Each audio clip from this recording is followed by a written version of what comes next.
한 왕이 신하들 가운데서 가장 현명한 사람을 재상으로 뽑고 싶어 했다. 마침내 탐색이 세 사람으로 좁혀졌을 때 왕은 그들에게 최후의 시험을 치러야겠다고 결정했다. 그래서 그들을 궁전의 한 방에 데려다 놓고 최신품인 자물쇠로 문을 채웠다. 누구든 제일 먼저 문을 열 수 있는 사람을 영예로운 자리에 임명할 것이라고 했다. 그 세 사람은 즉시 과제에 임했다. 그들 중 두 사람은 자물쇠를 열기 위해 복잡한 수학 공식을 계산하고 연구하기 시작했다. 세 번째 사람은 어쩐 일인지 아무것도 하지 않은 채 그냥 의자에 앉아 있었다. 마침내 펜을 종이에 대지도 않은 채 그가 일어서서 문으로 걸어가 손잡이를 돌리자 문이 열렸다. 그것은 당초부터 잠기지 않은 상태로 있었던 것이다. 상황은 그렇다. 자물쇠가 채워지지 않은 채로 문은 열려 있다. 그런데 사람들은 자물쇠를 풀기 위해 온갖 방법과 수단을 궁리하고 있다. 사람들은 밖으로 나오려고 백방으로 노력하며 온갖 훈련을 다한다. 실제로는 나와 있는 상태이다. 이러한 생각에 비즈니스를 그만두지 않는 한 상황의 진실을 알지 못할 것이다. 인간은 속박되어 있지 않다. 다만 그렇다고 생각할 뿐이다.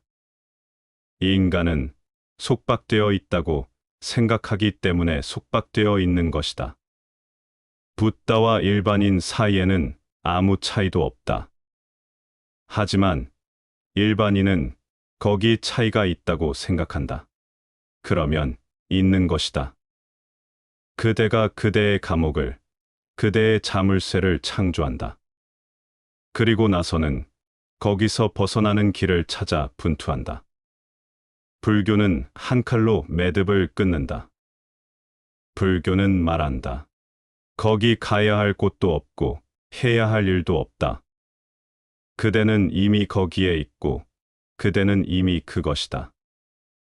다만 그대의 눈을 떠라. 그 위대한 사색가들을 생각해보라.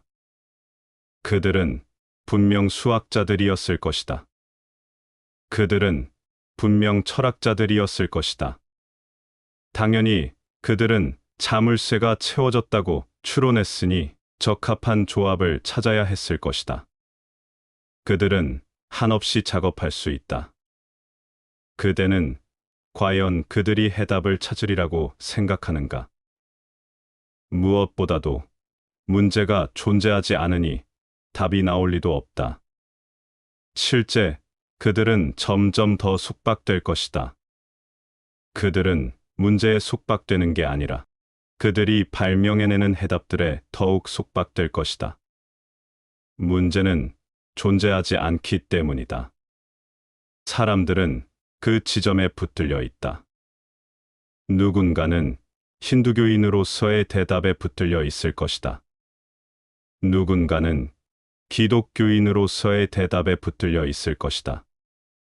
사람들은 철학적 지식을 가득 가지고 있지만 철학은 소용이 없다.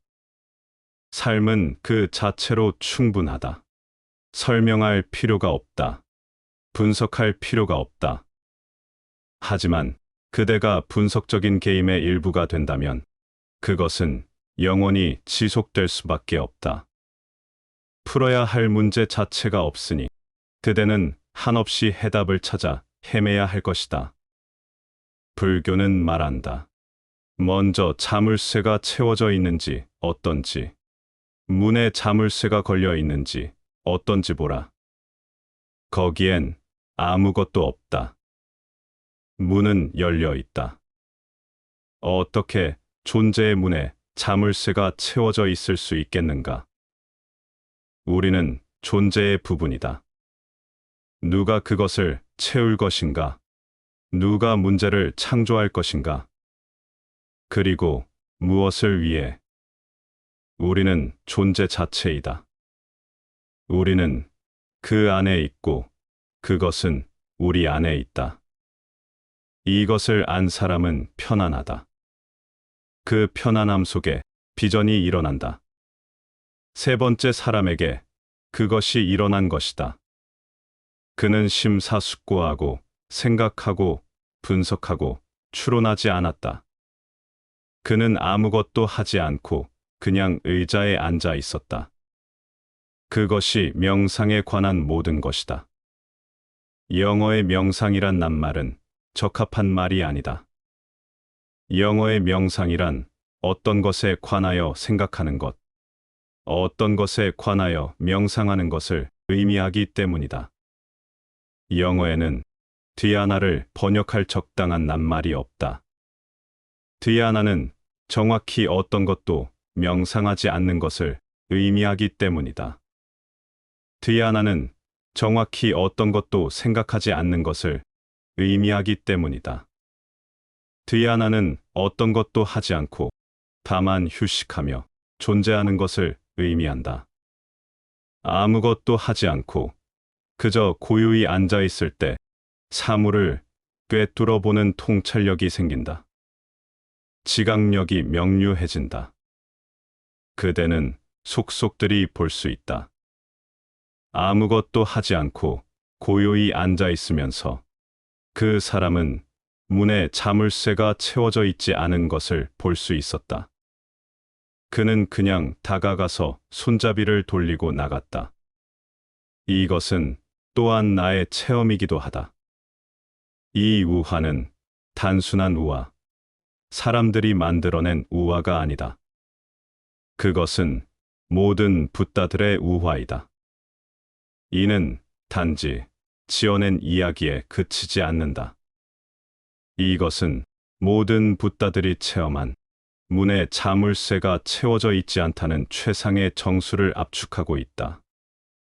다만 고요하게 앉아 있을 때 그대는 견성이 상태, 순수하고 생각의 동요가 없는 의식의 주변에 사념의 안개가 끼이지 않은 사념의 티끌이 끼이지 않은 맑은 거울의 상태에 이른다. 그러면 문득 자물쇠도 없고 문도 없고 죽음도 없으며 탄생도 없다는 것을 보게 될 것이다. 그때 그대는 어디에도 가지 않는다. 그대는 그 누구도 되지 않는다. 그대는 있는 그대로 완벽하다. 그대는 이미 그 낙원의 공간에 존재한다. 그것을 즐기기 시작하라. 거기서 문제를 만들지 말아라. 문제를 만드는 순간에 그대는 즐기기를 멈춘다. 문제를 풀지 않고서 어떻게 즐길 수 있겠는가? 그리고 하나의 문제는 10가지의 문제를 창조한다. 처음의 문제를 끊어버려라. 삶은 문제가 없다. 붓다는 말한다. 삶은 단순하다고. 삶을 사랑하고 삶을 살고 삶이 되라. 때가 무르익으면 꿈과 환상들을 다 살고 나서 그것들이 환상임을 보면 어느 날 문득 뭔가가 사라진 것을 본다. 그것은 지금껏 무척 중요한 것이었다. 그것은 그대 인생의 중심이었다. 그런데 벼랑간 더 이상 없다. 독신이 찾아온다. 연습으로 인한 것이 아니다. 다만 자연스럽고 진실되게 살면 모든 것은 때가 되면 찾아온다. 알맞은 때가 되면 독신은 찾아온다. 명상은 찾아온다. 신은 찾아온다. 모든 것은 찾아온다. 바로 그대가 태어나고 죽는 것처럼 다른 모든 것도 찾아온다.